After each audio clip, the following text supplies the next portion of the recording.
spokespersons in the world, the Broads. To former Attorney General John Ashcroft, his opening statement to the House Judiciary Committee this morning included this doozy. He's reviewed testimony from prior hearings and, quote, "I must admit, it's been difficult for me sometimes to distinguish between what I, in fact, recall as a matter of my own experience and what I remember from the accounts of others." In other words, he can't tell the difference between the truth and what other people have told him was the truth. And don't forget stuff you just dreamt. That can mix you up big time. Our runners-up tonight, the good old TSA, the Transportation Security Administration, its terrorist watch list, reportedly up to 1,308 names.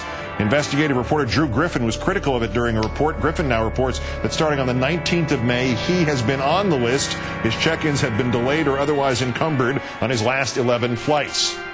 First rule of watch list is you do not talk about watch list. The TSA insists to him, quote, "If there's any thought or shadow of a thought that TSA somehow puts you on a watch list because of your reporting, it is absolutely fabricated." You know, that just might be true. Like me, reporter Griffin used to work at KCBS TV in Los Angeles. Its alumni list, which is probably larger than the TSA watch list, may have just been merged into the TSA list.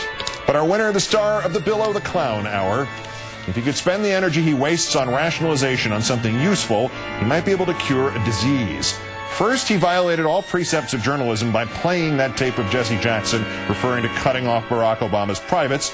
Then, when it leaked out from somebody working on the Bill the Clown Hour that Jackson had also used the N-word, Bill went on another fixed news show and actually said that as to that part of the tape, he had, quote, "held it back because it was not relevant to the general subject. One civil rights leader disparaging another over policy."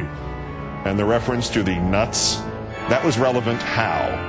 Jackson, without nuts, said Obama was, quote, "talking down to black people." That wasn't disparaging enough.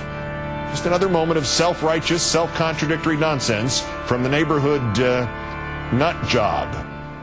Bill the Clown, today's worst person in the world.